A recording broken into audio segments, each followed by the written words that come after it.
Hi guys, मैं हूं अंगे और जैसे कि आप दोस्तों आज आपके लिए मैं लाया हूं 11th क्लास का सब्जेक्ट पॉलिटिकल साइंस का मिड टर्म एग्जामिनेशन का दोस्तों 2021 का पेपर है। क्वेश्चन पेपर जैसे कि आपको दिख रहा होगा 3 घंटे का समय दिया हुआ है। आज हम आपके लिए पॉलिटिकल साइंस का पेपर लेके आए हुए हैं 11th क्लास का, जो कि आपके शायद हेल्प भी कर सकता है। अगर आप 10th पास कर लेंगे तो आप पॉलिटिकल साइंस लेंगे उसमें, तो आपको पेपर यहीं से मिल जाएगा देखने के लिए। ठीक है, इस तरीके से होता है मिड टर्म में, आप देख सकते हैं मेरे पास है। आइए जल्दी से खोलते हैं। इसमें ऑप्शन होते हैं, देखते हैं। ऑप्शन वाला होता है, हिंदी और इंग्लिश में दोनों हैं। ठीक है, आइए देखते हैं। 2019 तक वर्ष 2019 तक भारतीय संविधान में कुल कितने शोधन किए हुए, पहला क्वेश्चन है। 4 ऑप्शन दिए हैं, एक सही है इसमें से। आइए इसका सही है, आपको जैसे कि पता होगा 103 शोधन किए हुए हैं। वैसे भी मुझे भी ज़्यादा नहीं पता, मुझे थोड़ा बहुत पता है। जो भी मुझे पता है मैं आपको बताऊंगा। ठीक है, इसमें बाकी आप किताब पढ़ोगे 11th की संविधान वाली तो आपको खुद पता चल जाएगा। ठीक है दोस्तों, और राजनीतिक वाली दोनों 2 किताबें। ठीक है, राजनीति शास्त्र। ठीक है, आइए दूसरा क्वेश्चन देखते हैं। दिए गए गठन के समक्ष, मैं दोस्तों बस 10 तक ही पढ़ूंगा और फिर आपको स्क्रीनशॉट दे दूंगा। ठीक है, आप फिर किताब में से आप अपना टेस्ट कर सकते हैं, इसे भी सोल्व कर सकते हैं। ठीक है, आइए दिए गए कथन के समक्ष सही अथवा गलत लिखिए। बाल श्रम से बचाव शोषण के विरुद्ध अधिकार के अंतर्गत आता। सही गलत में उत्तर देना आपको पता होगा।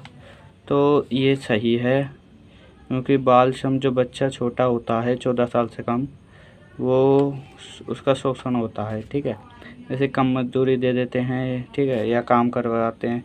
वो अब 14 साल से ऊपर के बच्चे काम कर सकते हैं।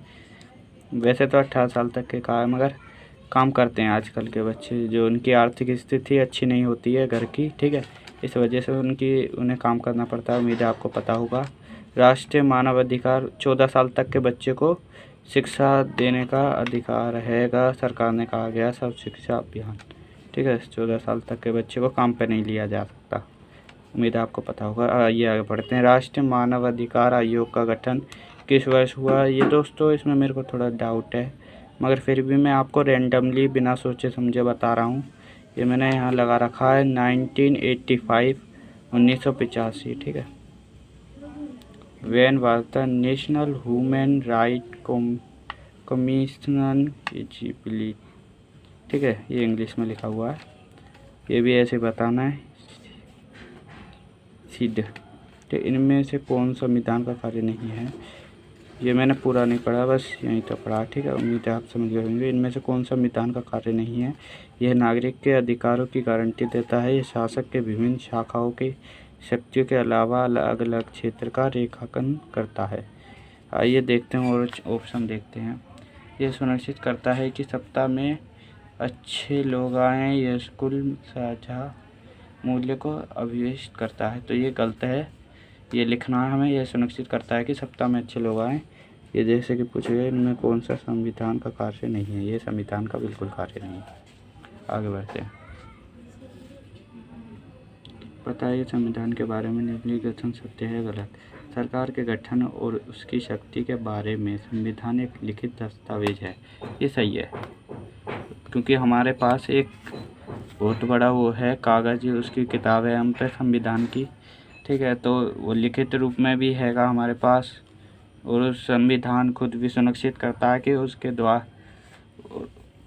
संविधान सुनिश्चित करता है कि जो नागरिक हैं उन्हें ये जो अधिकार दिए हैं उनका पूरा पालन हो। इसलिए आप हाई कोर्ट यानी कि उच्च न्यायालय और सर्वोच्च न्यायालय में अपना केस लड़ सकते हैं आपके, या फिर अधिकारों का उल्लंघन होता है। ठीक है, जैसे कि आप जाते हैं दुकान पे, तो आपको दुकानदार एक्सपायर चीज़ देता है या बदलता नहीं है उसे, तो आप इसको कोर्ट में जाके उस पर कार्रवाई कर सकते हैं। उम्मीद है आपको पता होगा। छोटी सी बात, और आपको एक और बात बता देता हूँ इसी में, कि उच्च न्यायालय जो भी है वो दिल्ली में है। ठीक है, वो बस एक ही है। ठीक है, और आपको पता चल जाएगा, पढ़ेंगे 11th क्लास की किताब तो वैसे। ठीक है, वर्तमान में भारत के मुख्य चुनाव आयोग कौन से हैं, ये आपको बताना है। ये मुझे भी थोड़ा पता नहीं है, ठीक है। एग्जिट पोल क्या होता है, एग्जिट पोल, ठीक है, ये भी मुझे पता नहीं है। What are the exit poll, question mark हो रहा है, ठीक है। इनमें से कौन सा चुनाव सुधार के अंतर्गत पर्याप्त माना जाता है चुनाव के, इसमें आपको बताना 4 ऑप्शन में, ठीक है। नोट, EVS, VP, AT या ब्रोकर सभी। Which of the following is considered an effort under election reform, ठीक है। दिए गए कथन के लिए सही अथवा गलत लिखिए। लोकतंत्र के संसद कराधान अथवा सरकार द्वारा धन के प्रयोग पर नियंत्रण रखती है। राइट, ट्रू और false for the following given statement in democracy आप दोस्त जानते होंगे। Legislatures control taxation and the way in which money is used by the government, ठीक है, ये आपको बताना है। आगे बढ़ते हैं। अब आपको स्क्रीनशॉट देने वाला हूँ मैं, बस 10वां पढ़ देता हूँ क्वेश्चन बस।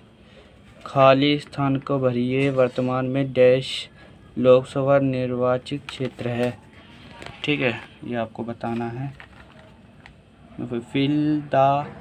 fill in the blank at present there are dash Lok Sabha constitution, ठीक है। अब आपको स्क्रीनशॉट दे देता हूँ मैं ऐसे करके मोबाइल को, ठीक है। यहाँ से आप ले लीजिए, यहाँ से आप ले सकते हैं। एकदम गौर से दिखा रहा हूँ मैं दोस्तों आपको, उम्मीद है आपको दिख रहा होगा, कोई परेशानी नहीं। पंचायत निकाय में कितनी सीटें महिला के लिए आरक्षित की गई हैं, 2/3, जो भी आपको पता है। अब इसमें लिख सकते हैं, 1 नंबर का क्वेश्चन है, ठीक है। आगे बढ़ते हैं। ये भी आपको इसमें पढ़ के ही देना होगा मेरे ख्याल से, ठीक है। उम्मीद है आपको दिख रहा होगा बहुत अच्छी तरीके से, एकदम गौर से, ठीक है। और देख लेते हैं गौर से एकदम, ठीक है दोस्तों। आइए आगे बढ़ते हैं।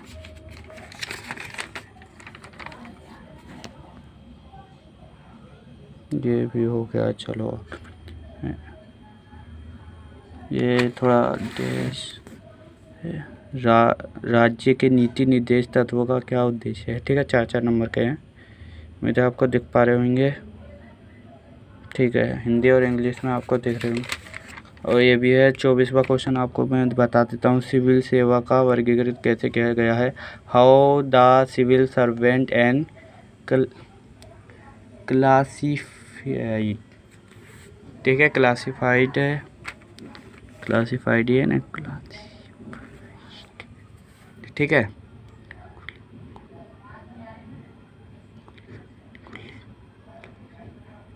ठीक है, और मैं क्या बता रहा था इसमें दोस्तों, IPS, IAS और IFS बनते हैं, वही सेवाएं।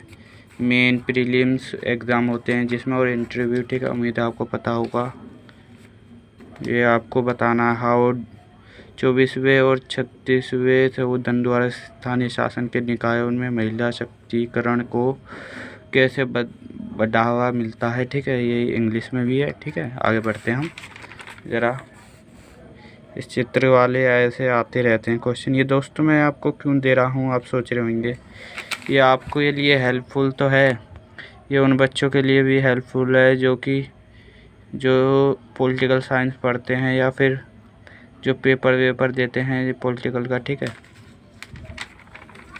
अब ये आखिरी है हमारे पास, ये देखिए दोस्तों, ख़त्म, ठीक है। आइए आपको एक बार आगे से भी दे देते हैं,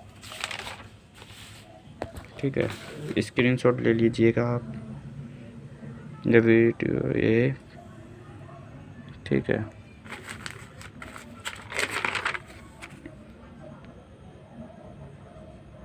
ठीक है दोस्तों, एकदम सही लग रहा है मुझे, अब आराम से पढ़ सकते हैं वैसे,